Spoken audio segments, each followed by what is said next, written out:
Welcome back to Columbus Brick by Brick, the show where we uncover the people, projects, and ideas shaping our city, one story at a time.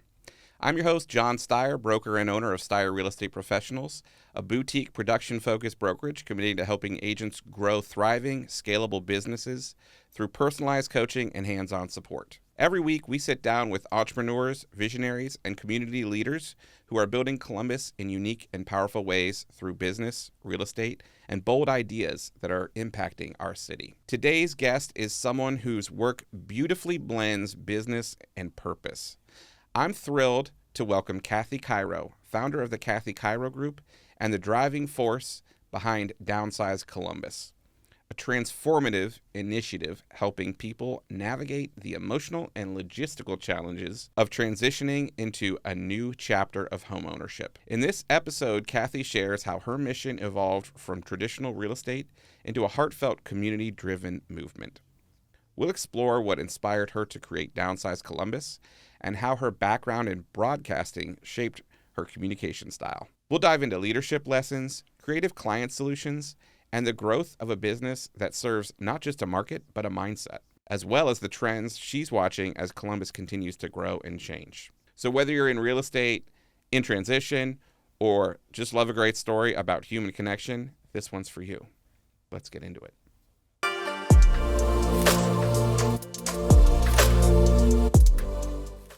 Well, Kathy, I want to thank you for being here today on the podcast, and I really look forward to our conversation. I would love if we could start out by you telling me and our listeners a little bit about you, how you got started in real estate, as well as where you've come today with DownSize Columbus. Thank you. Thanks, John. It's good to be here. I've been in real estate it'll be 29 years this year, and I like to say I got into it by accident. I had 3 small children, and my career before real estate was in radio and television. And so that required a lot of travel. I had to go out of town every once a month for a week, which works when you have no kids. It even worked when I had 1 kid. Once I had 2 kids, it was really hard to get out of town and do the travel and that sort of thing.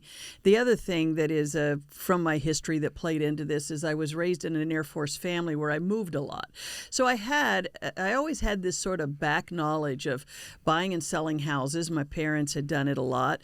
And I had experience myself owning a couple homes. And so I had experience with good realtors and not so good realtors. And I always said, that doesn't look that hard. I can do it. So one of the benefits that my television job gave me is I was home for 3 weeks, and then I'd go and I worked from home way before it was cool, and I would go on the road for a week. Yeah. So I thought my oldest son, who's now 35, was getting ready to go into kindergarten, and we lived in Reynoldsburg, and I wanted to move to Gahanna, and I thought, what the heck? I'll get the license, I'll sell my house in Reynoldsburg, I'll buy a home in Gahanna, go back to television.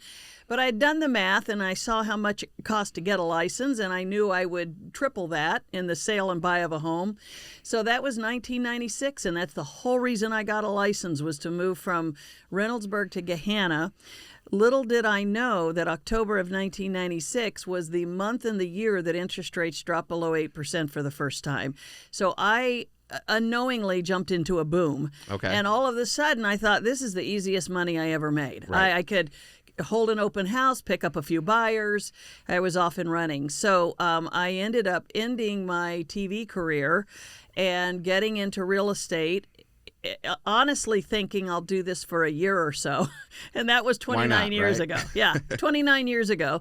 And so the business grew. I grew with it, and here I am. Here you are. So 29 years, you've seen a lot. Mm-hmm. And as part of what you've built, you've got a team. Correct. That work with you. Mm-hmm. I'm looking forward to hearing about that, what that process was, because you didn't start out. No one starts out with a team. Correct. And you've also built DownSize Columbus, which is a whole entity within of itself. Yes. So I would love to hear about the journey from a solo agent over the 29 years to now you have a very successful team. Mm-hmm. And I would also love to hear more about DownSize Columbus and what that looks like in the present versus how that started. Great questions. Team first. I was a solo agent for I don't know, 5 or 6 years. And then I was busy. I mean, this was the late 90s, early 2000s, good market. I was probably selling 50, 60 homes a year, and that's a lot of work for a single agent. Yeah. So along the way, I made agent friends, and so the team, quote unquote, started like all agents do. You cover for me when I'm on vacation, and I'll cover for you. That's all it was. We had a few that we called a team, and it was never really formalized. It was just we worked together. They made their money, I made my money, but when one of us was not available, the other filled in. And that even worked for a while. And then I discovered it was sort of a eureka moment for me, both spiritually as well as professionally, is I had a lot of agents coming to me saying, I want to be on your team. I did training. That was my thing. I have an academic background. My mom was a teacher.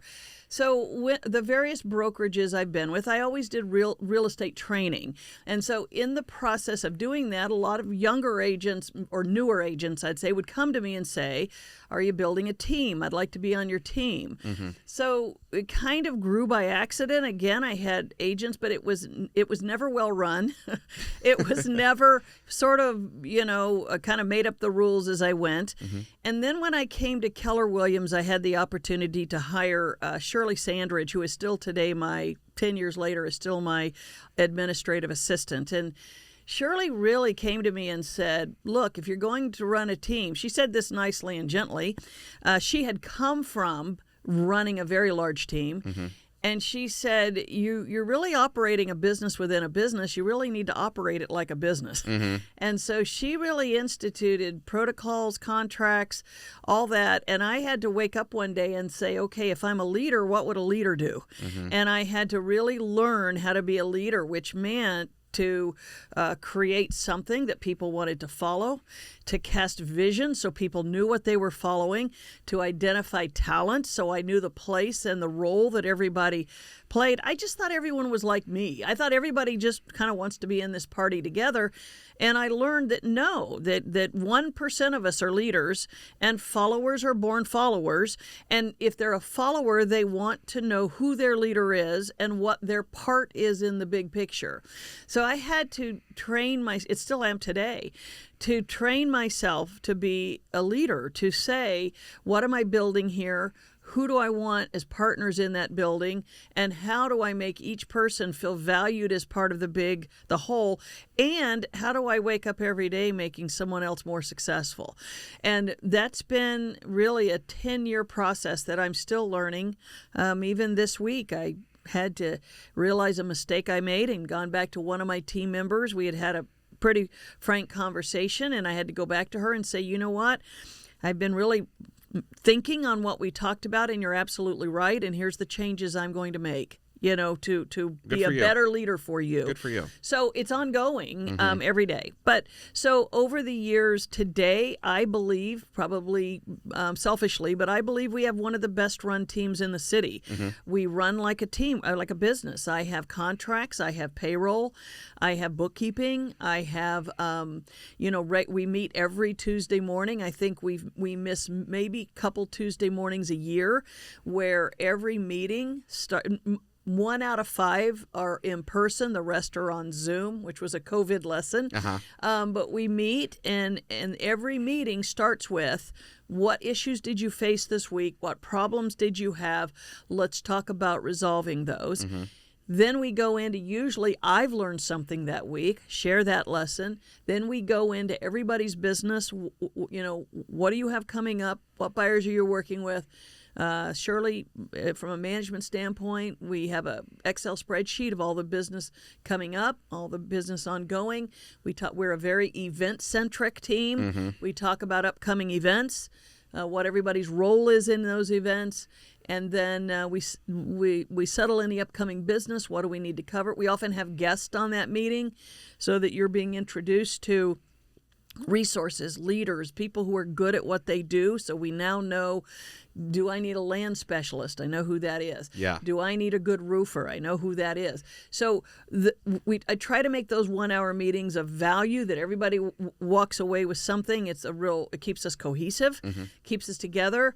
But again, those are all lessons I've learned along the way that need to be what a leader does, and that's what I try to do. What would be a lesson you might impart on someone who first is starting out just in real estate as an agent, and maybe they are a part of a team or not, and then secondly, someone who wants to start a team but they want to do it the right way? You mentioned that it's an ongoing learning experience, which it always will be. Yes. But if you had one piece of advice when you started, what would that be? Well, first of all, as an individual agent, I would just say it's really hard work.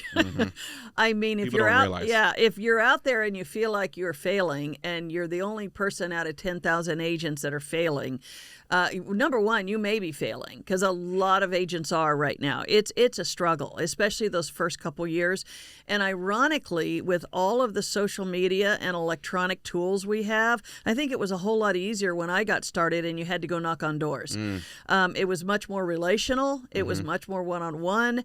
I think what social media has done is made all agents too accessible, very little trust and loyalty on the client end. So it is a hard business to get into. And so you need to pat yourself on the back and say, hey, if I sold 2 homes this year, I'm doing better than a lot of agents. And you just keep at the fundamentals to grow and to keep doing it. Get good training and let me I apologize if I offend anyone. Say this: when I say get good training, I don't mean the rah stuff that you go to and you come out feeling, oh, I can conquer the world, but nothing is realistic. I'm talking about on the street training taught by nuts and bolts people who live in Columbus, Ohio, who work in Columbus, Ohio, who sold a home in Clintonville last week. That's where you want to get your training from, because those are people working in your market, working up against what you're working up against. And so find a few of those good trainers and avail yourself as much as you can. The other thing I would say to the new agents is don't try to conquer the world, conquer your backyard. It's easy to feel like get overwhelmed by all the things you should do. I really should do social media. So you get overwhelmed by who do I hire and what do I do and all that, when really all you should do is start with a cell phone and say, okay, I'm going to do one video this week. Okay, now I'm going to do another video next week. And then you build on that. So I could go an hour just on learning business building as an individual agent, but a lot of it is availing yourself of the fundamentals, making sure it's a business that suits you, because it isn't for everybody. And but if you've got a little bit of success, if you sold 10 homes a year, you have what it takes. Now you've just got to build on it. If you only sold 2 homes last year, well, maybe you don't have what it takes. Maybe this is not the business for you, and one of the smartest things you can do is get out of it. But 10 homes a year is a challenge. If you did that, you've got what it takes. You just got to keep plugging away. So that's what I'd say for the individual agent. Gosh, I've learned so much building a team. One of the things I've learned is to try to manage who you hire coming in rather than cleaning up the mess going out. And that's an ongoing thing. When I sit down, I always say my team is like the Marines. I don't want a lot. I want a few good men and women. And part of that is we don't take everybody who knocks on our door. When first meeting, if you're interested in joining my team, is with me. And what I do is I go over, I actually have contracts that you can look at, so you look how the money shakes out and all that. I also have a thing I give people to ask yourself: are you a Lone Ranger agent or are you a team player? Because we get in this business because we want to be independent and self-employed. Well, you might not be a team player, you know.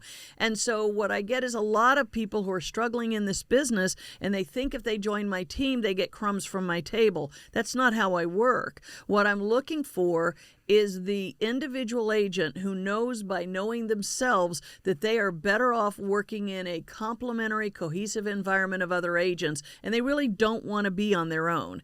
And so I have a checklist I go over to ask yourself these questions. For example, are you okay with processes and protocols that might not be the way you normally work, but just like in an employment environment, you're going to do it because that's what the team requires. Right.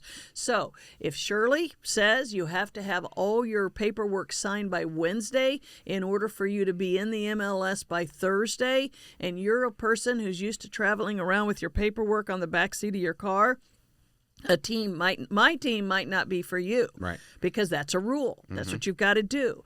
And so again, a lot of it I've learned is that just because they're nice people, or just because they might even be good agents, they may not be team players. Might not be the fit. No. And I won't say her name because I haven't asked her permission, but there's one of the top team leaders in the city right now who came to me probably 10 years ago wanting to join my team, and we were arguing in the meeting about how to do things. And I finally said to her, you know what?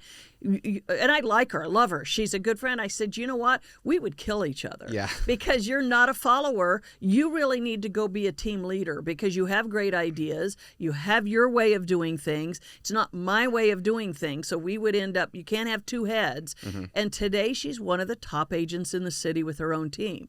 So a lot of it is really the science and the discretion and the discernment of knowing, is this person a great team player? And I tell you what, John, just 2 weeks ago, I had one of my team members leave, and I'm just once again saying, I just can't. This is a formula that's hard to figure out. Yes. Because I'm trying to figure it out on the front end. But, one of the most frustrating things to do is to pour something into someone for 18 months and then have them leave. Yeah. Number one, from a personal level, I feel like, what more could I have done? But from a professional level and a business level, it's very expensive. Yeah. You put a lot of money into those people, and now they're off selling for themselves or someone else. So that's a tough one, and that's choosing the right team people is important. The other thing you've really got to look at is, do I have the DNA of a leader? Am I a visionary? Do I come up with great ideas? Do I wake up every morning saying, how do I sustain this team? When COVID hit, and my team will tell you this, I remember March 20th, 2020, we were waiting to hear whether we were essential. Yeah. Governor DeWine at the time was going to make a release, an announcement of whether realtors were essential. And I'll tell you what, when you have 8 people looking at you to be the rainmaker,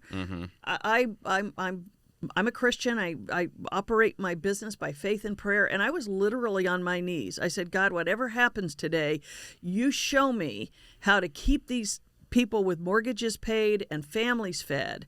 Even in my own little world of 8 people, I bear that weight of saying, you show me how to do that. And in very small and big ways, and the first thing I had to do was get with my team in spite of shaking on the inside, being solid on the outside and saying, guys, we'll get through this. You stick with me. We will figure it out. We will get through this. And I became an industry leader. I'm the one who made the signs, figured out how to do open houses during COVID. I had protocols for my team before the Division of Commerce had protocols. We sat down and I did my own research and said, okay, what are industry best practices right now? That became my team's best practices. And then literally my broker came to me and said, could we use your best practice? Nice. So that's what a leader does. A leader says, got to put my people first. I'm the captain of this ship. Put them first, and then let's guide them through the storm. How are we going to do this?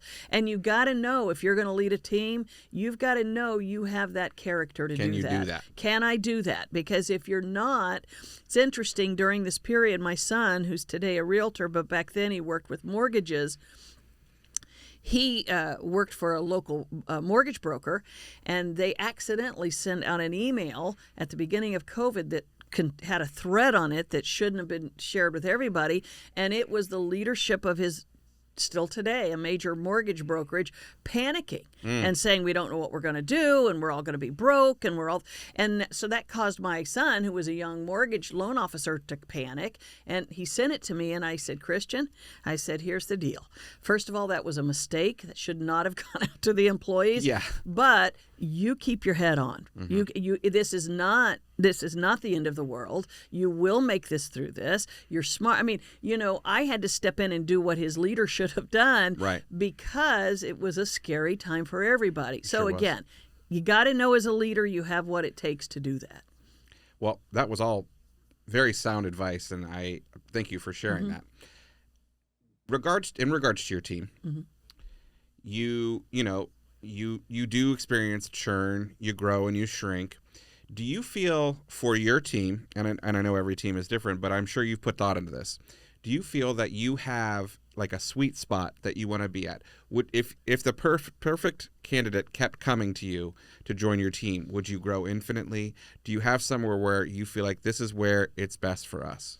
That's a great question, because one of the things I've been encouraged to do, because there is the business philosophy that you just add bodies and you get these teams with 30, 40 team members, and volume wins, because, hey, if I make $5,000 off of one a year, that's still income. I don't think like that, because number one, there's a lot of legal liability there. It's a lot of work. I mean, I was up at 10 o'clock last night helping one of my team members who had gotten an email from a past client, had a problem with their house. She didn't know how to respond, so I was helping her craft an email back to that team member. So, back to that client. So there's a lot of work involved if you're a good leader. There's a lot of work involved. There's a lot of liability involved. Yep. I think my sweet spot is that I am financially secure and that my team is making enough money. I mean, if each of my team members are selling enough houses, making enough money, I'm good. I don't want the random agent who's selling a house here and a house there.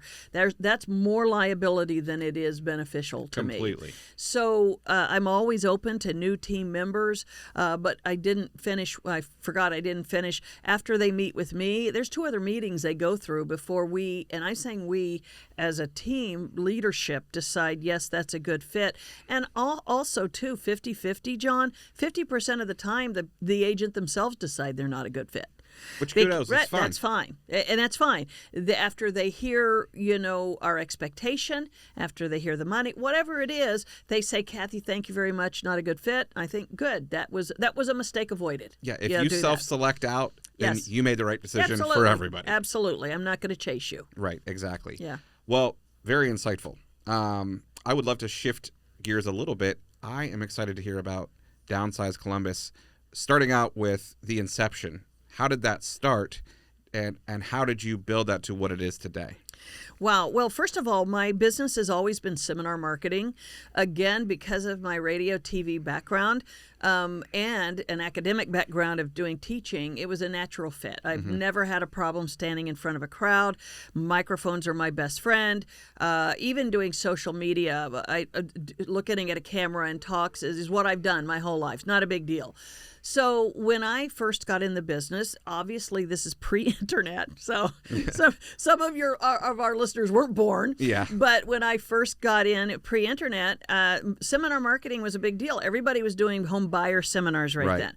So I got into the market doing home buyer seminars. We would do them about every 6 weeks, and we'd just go around the city. We would do the Hilliard Library, then the Grove City Library, then the Pickerington Library. We would do them, and I built my business off of having 50 to 75 people at home buyer seminars every month. And so then I've been in the business 3 or 4 years, and I thought, well, gosh, I never hear anybody doing a home seller seminar. So against the advice of some very top agents in the city who said, oh, nobody will come, or they'll get your free advice, they'll be for sale by owners, I thought I'll do one. So in around, I think it was 2001 or so, I started doing annual home seller seminars. I also around that time began advertising on the radio. So I began having 50 to 75 homeowners at every seminar, all raising their hand and saying, yeah, we're thinking of selling our home. That we still do. I just did, I think it's my 26th annual home seller seminar in February this year. It has never failed to sell at least a house, but it has listings coming off of it. So as many of the people listening will know, in 2010-11, we were coming out of a recession here.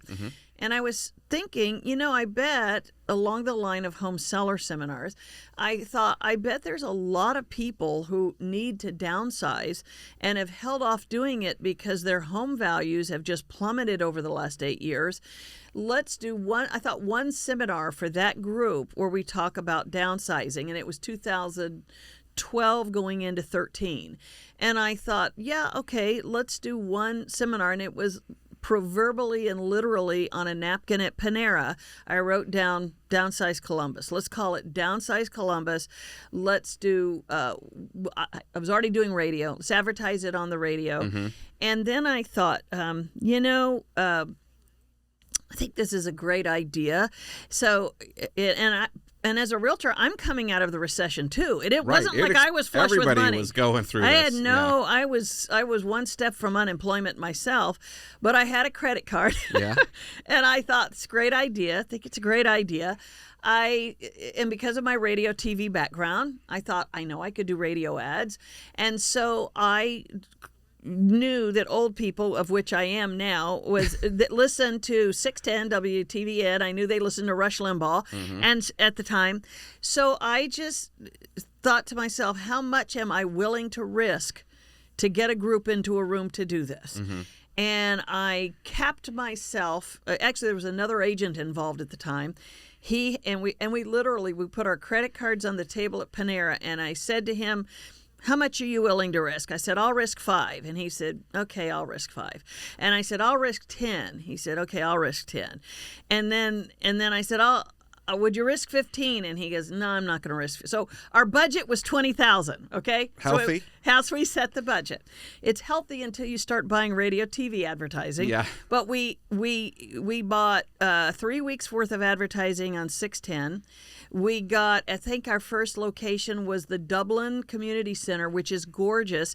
And we rented a room, which their biggest room can have a meeting of 200 people.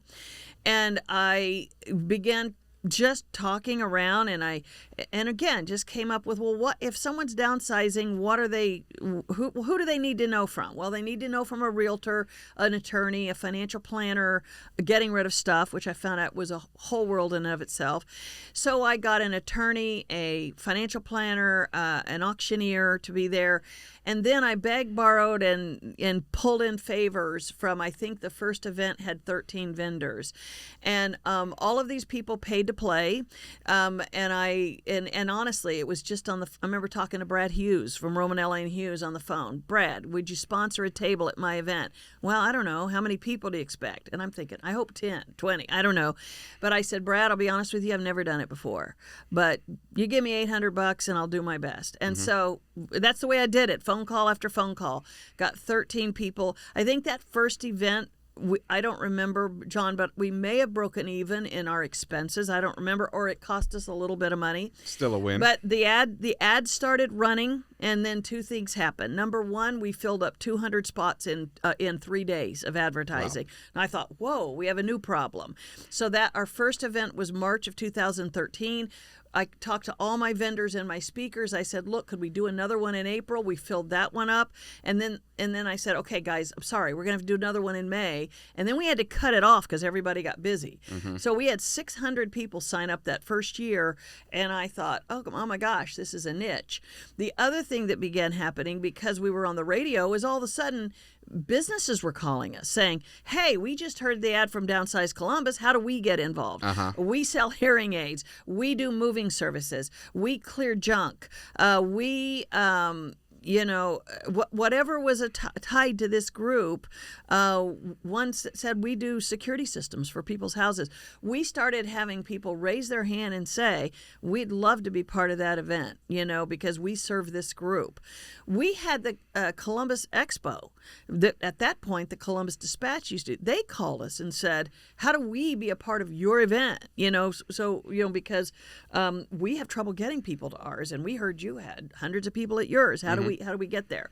So after the first year, it was a piece of cake. It's still a lot of work, and Mary Blackstone is my event manager. She helps me.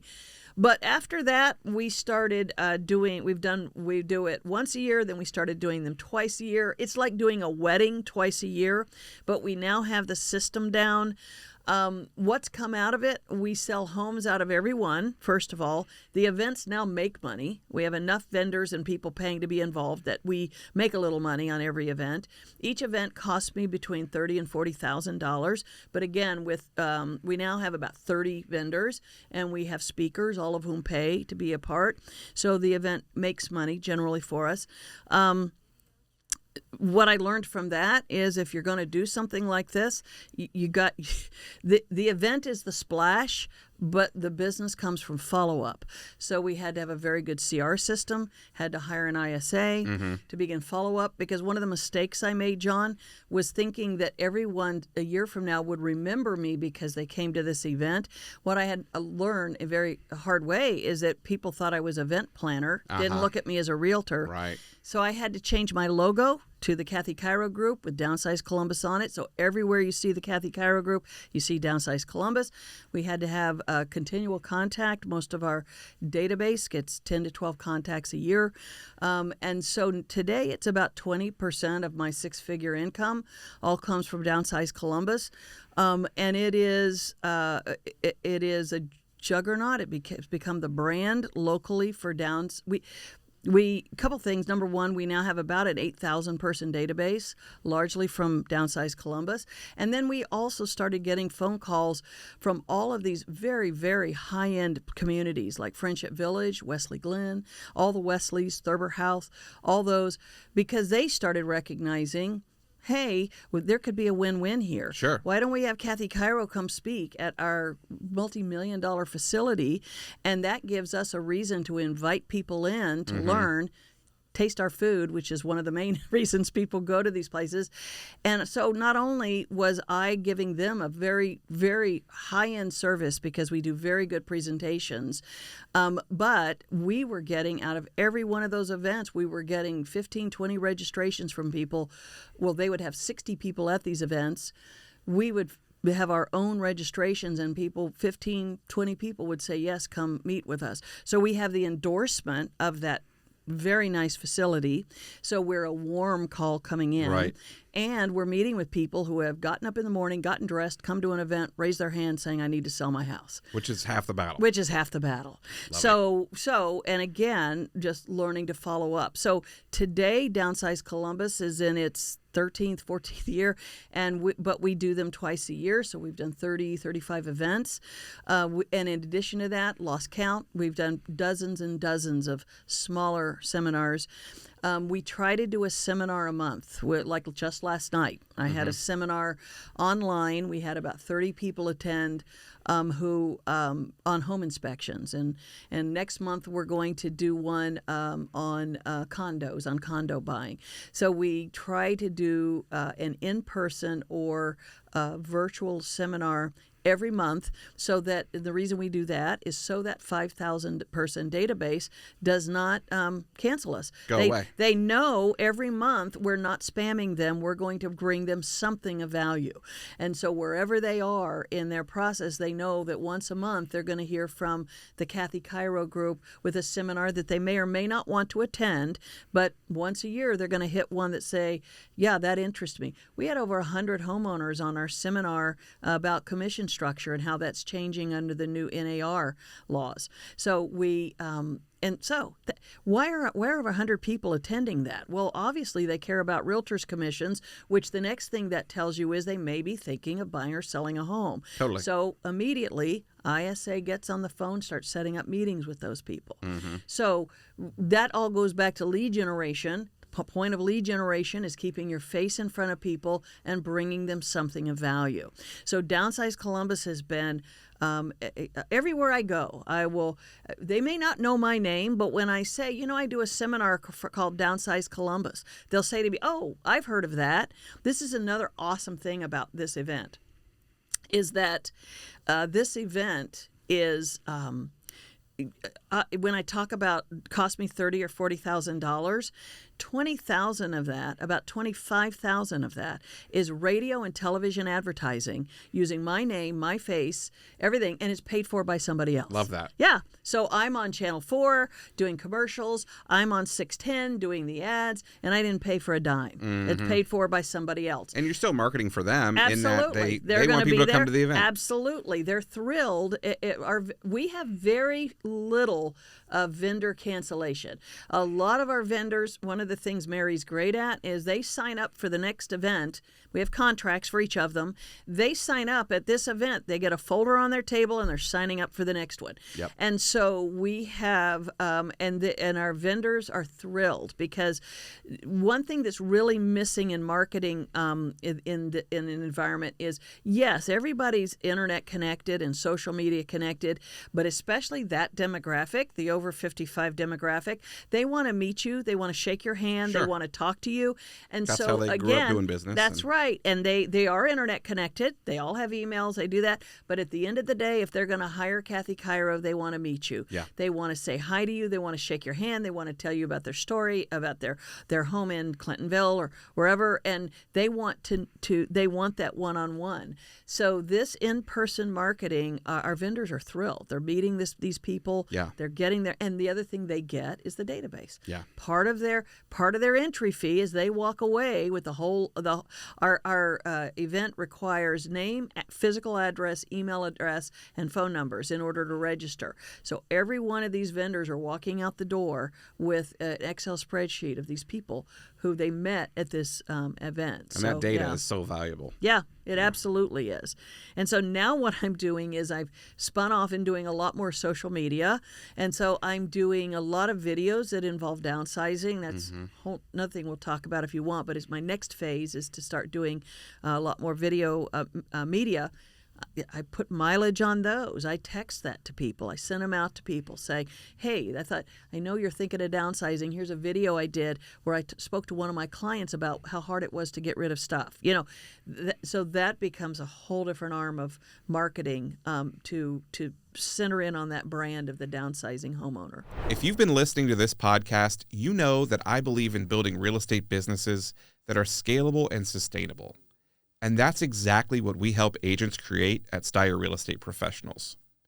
If you're an agent who's ready to grow and tired of spinning your wheels, then consider this. Growth is change.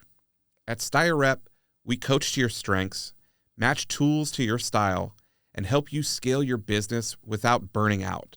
And there's no fluff, there's no hang your license culture, just serious growth, real systems, and 100% commission when you cap. So head to styrrep.com/join us to start the conversation, because it's time to go from where you are to where you belong. I would like to hear about how you're leveraging social media, in the downsizing community. I love what you said about texting the video. It's one thing to make the video and hope it finds the right person. Right. It's another to put that in front of them. How do you leverage your time? Because I'm sure that you're not the only person that's working on doing that. No. Do you have a team that helps you with that? What does that look like? You ask such great questions, John. Okay, first of all, one of the reasons agents fail at social media is because they try to do it all themselves. Mm-hmm. And you go out with a great, just all this energy and intent to do this once a week. And then you last about 3 weeks and you get busy, and then all of a sudden it's been 6 weeks and you haven't done anything. Sure. And then often, and sadly, a lot of it isn't good. Yeah. I mean, a lot of it's just really kind of crappy. Yeah. So I said, I'm not going to do it until I can do it well. Again, that comes from my TV background. My standard of what's good TV comes from national level television. So this whole idea of walking around with a phone with my arm stuck out in front of my face, I just couldn't do it. I said, and the other thing that stopped me was because I'm 66, I have gray hair, and I think, am I even content for social media anymore? So I'll tell you this story. So last fall, I was looking for a photographer to do a new team photo. Another casualty of changing team members is you constantly have to have a new team photo. So I needed a new team photo, and I ran into another agent gave me 2 or 3 names. One of the names given to me was Timothy Zaritsky of Orange Visuals. Okay, he has a company that does social media. So I call him. I didn't know at the time, but he's 23 years old. He's a third of how old I am, okay? So I call him and he says on the phone, okay, I certainly can do your team photos, but what is your pain point? What do you really need? I know anybody could do team photos. What do you need? Mm-hmm. And I said, Timothy, you know what? This is a phone conversation. I said, Timothy, you know what I really need?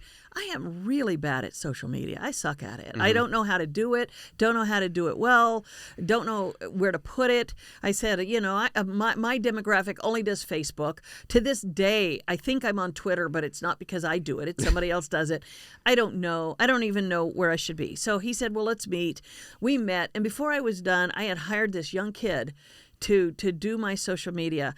If I could, the reason I'm sitting here with you today is you would probably have never known me except that I started doing social media with Orange Visuals last fall.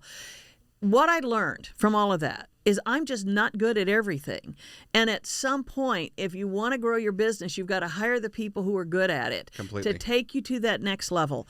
And it was a scary amount of money for me, but I took a deep breath and said, okay, I can either never do it. And I learned one thing I knew that was not having good social media in 2025 was like not having a website in 2001. Yeah. At some point, you're not even in the business if you're not doing social media. And so I knew enough to know that. Also, my team is half my age, and they're like looking at me saying, aren't you going to dive into this pool, or are you going to make us do it? Again, am I a leader or not? Mm-hmm. Am I going to lead into this area that I should have been in 5 years ago? So I signed an agreement with Timothy. I said to my team members, I will pay for half of whatever you guys do. Mm-hmm. I want you guys to jump into this pool, and I want it to be done well. So this is a kid that does it well. You guys jump in. I'll pay for half of it. So that was our agreement. But here's what he did. He transformed. First of all, he showed me that my idea of what social media was very 1996. Uh-huh. and I had to trust him to bring me into the 21st century of what it should look like. Mm-hmm. Then I had to trust him to say, Kathy, this is what you need to be doing next. And so all of the sudden, Timothy will tell you, he will tell you that his business has doubled because people see my videos. And this is like embarrassing. It's kind of a backdoor compliment. It's because if she can do it... I don't believe that. If she can do it, anybody can do it. You know what I mean? Really, it's like if this woman who is literally a grandmother can do this, can anybody do it? And so it has been fun and exciting. And now I just come into my meetings with Timothy. We meet once a month, and I'll say, whatever you tell me, that's what I'm going to do. So our next venture is I'm going to start doing video blogs, much like you do here. Have me on in a year and I'll be better. Really easing out of the leadership of the team mm-hmm. and letting my team start taking on more of that role. And deep breath, it's still scary, am going to invest in beginning to market DownSize nationwide. It's hard for me to even say because of the money involved and what I'm you can tell I'm 70% in. Because it's a lot of money, but I trust him. And I said, okay, you tell me how to do this platform. You tell me how to sell these videos. And part of that is adding a video series of vlog on downsizing that I'll add to it. But from the beginning when I created DownSize Columbus, in my mind, I made it very a template. You just take out the word Columbus and slide in Phoenix. Sure. Take out the word Columbus and slide in Baltimore. Perfect. The other thing is, it's not just for realtors. If you are a financial planner, if you're an attorney, You've built a model that's successful. I've got a model. I'll tell you how to do it. So my next venture is what I hope to be retirement passive income, is enter into the education space and begin selling these videos to people who want to capture this over 55 market.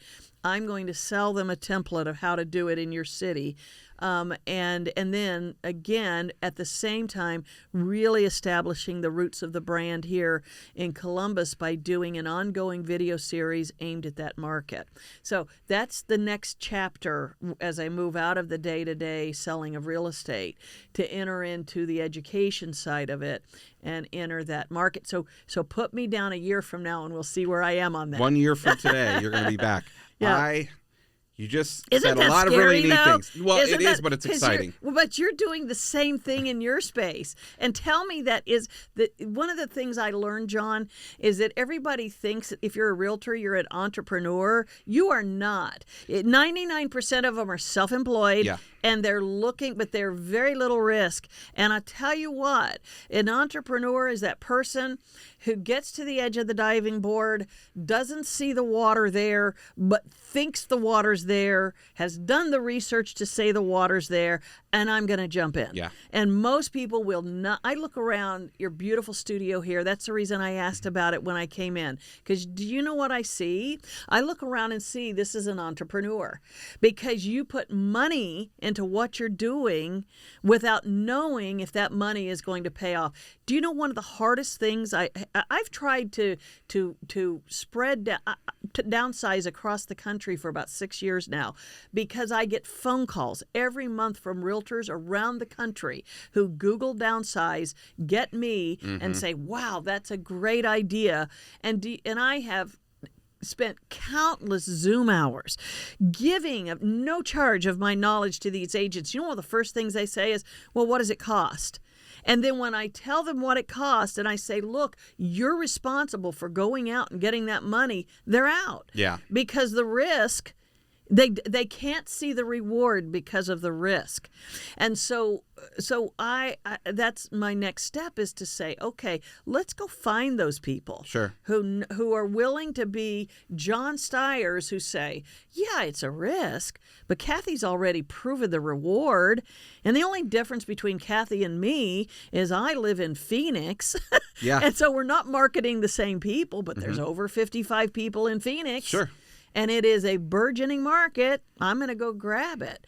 So again, that mindset of the entrepreneur is rare, but that's who I'm looking for. I'm looking for that group. You just laid out a lot of very interesting stuff, and we could probably talk all day. I want to say, first of all, you're selling yourself short on your social media and your presence. You do a great job. And Thank you. I think that anyone would agree with that. The idea that you are going to expand downsize, I think, is phenomenal. I am a huge fan of vertical integration and leveraging a successful business to grow it in other avenues that you can tack on. And you've done that with DownSize Columbus. And you've taken a great idea and turned it into an even better idea. Now, I want to hear how you're going to do that. And you don't have to get into details, but is this a franchise model? Are you just selling the education? How does that work? Because that's very interesting to me. Part of that is an I don't know. Yeah. I will tell you that over the years I've met with attorneys, spent a lot of money on attorneys and business planners trying to say, how can you franchise this? Yeah. And the problem with it is because realtors are the biggest client for this kind of thing. It's hard to franchise because how do you track the money? I mean, because one of the things about downsize is people will come to downsize Columbus in 2018, but they might not sell their home till 2023. Right. So if I'm going to franchise this to a realtor in Houston, how do I get paid? Yeah. I mean, are they going to is it the honor system? Do I have to track them forever to see who attended? It just became too complicated. The other problem with it is that you really can't trademark the idea because it's a seminar. Anybody could do it. Right. I can trademark, and I have the intellectual property. And so to make your very good question short, what I'm going to do is do a very in-depth, succinct video series on how to do the event. Everything I've learned in 15 years, from choosing the right day to do it, to choosing the right location, to how to get your vendors, to what to charge, to what documents. In other words, you subscribe to this video series, and you could do one yourself. Now, this is going to sound flippant and callous, and I don't mean it to be, but I don't care if that agent does it or not. Right. Once they've bought the series, I've made my money. I don't care if they do it or not. It's up to them. They get to decide if they want to be successful or not. If they wish, then that can grow into a coaching where they pay extra for me to get on the phone with them and help them through that, or in a group setting. And then, this is what I'm not sure I want to do, but down the road is you pay me enough and I'll do it for you. I will come You'll take to a trip Seattle. to Phoenix. I'll go to Seattle Yeah. and do it for you. But my goal in doing this, and this is why it's an I don't know, my goal in doing this is to get out of the business. I don't have, I've got, maybe if my health sustains itself, I've got 10 or 15 years that I could do something in life. I'm not talking in business. I'm talking in life. And so do I want to spend that building DownSize Columbus in Seattle? No. Right. What I want, my heart, and again, this gets into very personally, my faith demands that I give. And so what real estate has been very good for me is it's allowed me to give, and I give a lot of money every year. My accountant tells me that he's just dumbfounded I haven't gotten audited, because he said nobody will believe that you give that much. So that's part of my DNA. It's part of what I created to do. So I have enough money now that I could live comfortably, but I can't give comfortably. And so what I have prayed about and what my goal is to get out of real estate, but put myself in position to still live and give.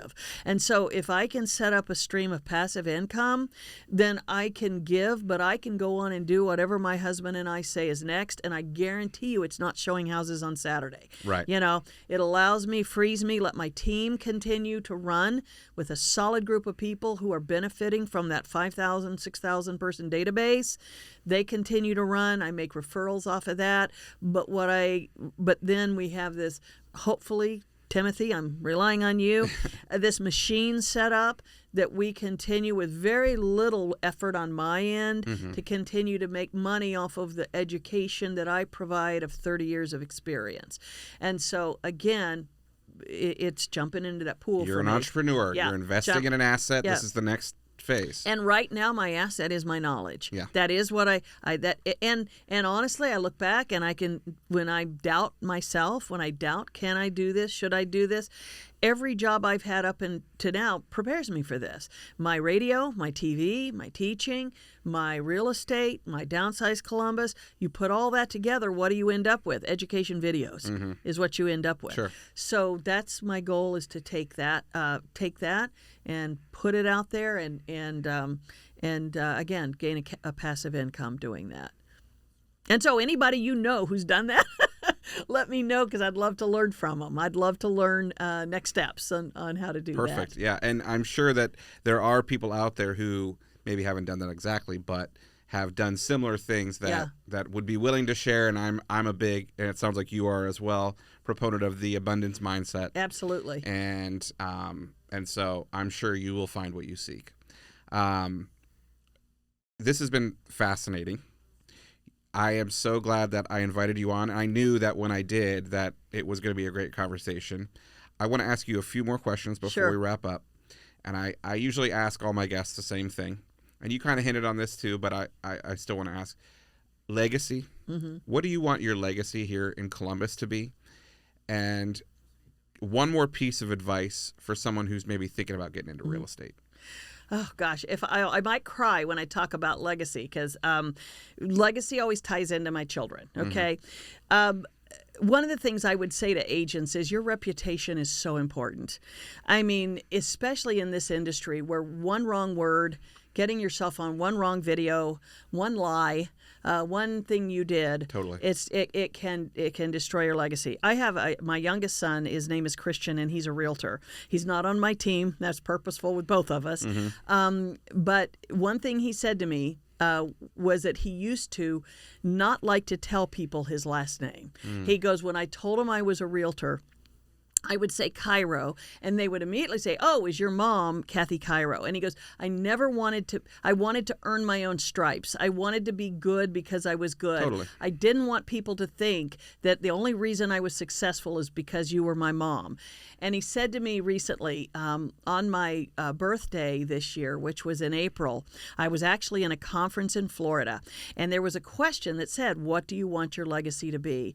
And I put on there, I wrote something along the line of, I want my children to be able to be living by, speaking by, and raising their kids by what they learned from me. And so as I'm sitting in that conference, I text all my kids, text my kids and say, you know what I want for my birthday? I want you to tell me what you've learned from me that you are passing on to your children. That's so sweet. Well, they all three did, but my realtor child, who is my most sensitive, wrote me a 4-page letter. And in it, he said to me, he said, Kathy, Mom, he said, Mom, what I do, remember I told you that I didn't want to say my last name. He said, now that I've been in the business for 3 years, he said, this makes me cry. He says, I lead with my last name. He said, because I've learned that every time I say my last name, I only hear good about you. He goes, yes, I have to stop and listen to somebody tell me what you taught them, when you were kind to them, what you gave to them, that they sat in a class with you, or they did a transaction with you. And he said, Mom, that is the greatest legacy you can, I started crying. That is the greatest legacy you can leave to me, because he said, I've never heard a bad word about you. And so when you say, what do I leave? I start with my own children. I always want them to be honored by who I was. Secondly, I say, and I don't say this grandiose, I don't know that I'll leave a big footprint to anybody else. I honestly don't care. My kids, that's what I care about. But the footprint I want to leave is that any realtor who's ever dealt with me could, whether they've met me or not, because we work in an industry where we don't meet very often, is that they said, Kathy operated in excellence, she operated in integrity, and I know she was a Christian, and she operated honoring her faith. And so that's what I would like left to me. Thank you for sharing that, and I really enjoyed hearing that. And what a great goal of a legacy. I think it's wonderful, and as a parent, I'm stealing it. Well, I'll tell you, when people ask me, like, how many houses did you sell last year? What is your dollar goal? What do you want to make? I have never in 30 years answered that question. I have no idea. One, I'm not a numbers person, but the real reason, John, is it doesn't matter. I get up every day just to do my best in whatever God set before me to do that well. Not perfect. Some of you are listening out there saying, wait a minute, I was on the phone with her once. I was the one she called when we didn't close for 3 weeks. I mean, again, it's not perfection, but it is getting up every day and trying to honor the people who depend on you, honor those who carry your last name, and know that they, as my son said, that they could lead with their last name and know that it's going to be good things. And I guess what I would say to new agents out there is, we are in a business where your reputation is built every single day with the phone calls, whether or not you return them.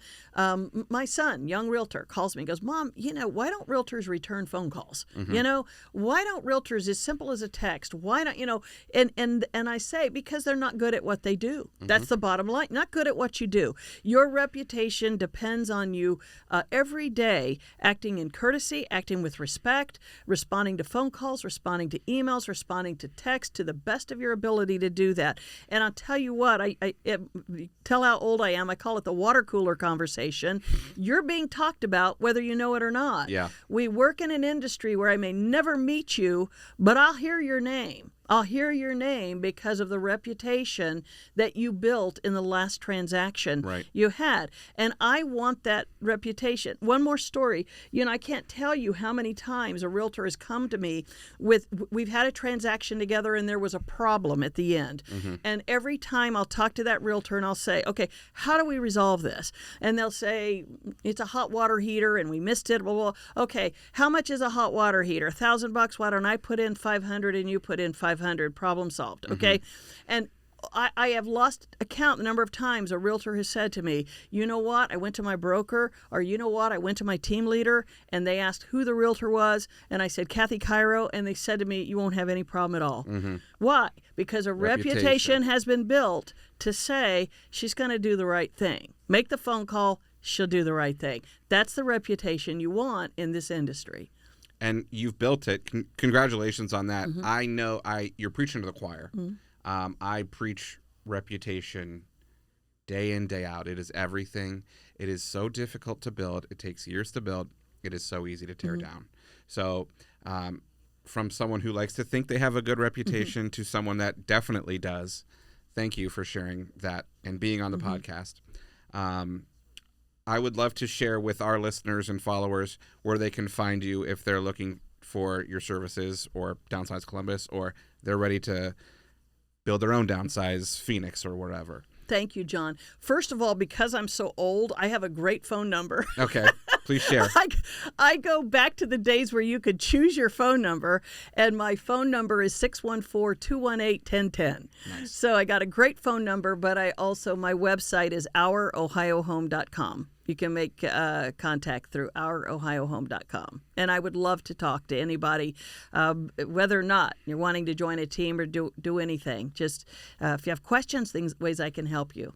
Perfect. Well, thank you again. Thanks, This has John. been great. I really appreciate it. Thank you, John. I look forward to hearing it. Thanks, Kathy. Well, thank you so much for listening. That was Kathy Chiero, founder, realtor, and community builder, sharing powerful insights on what it really means to help people move forward in life, not just in real estate.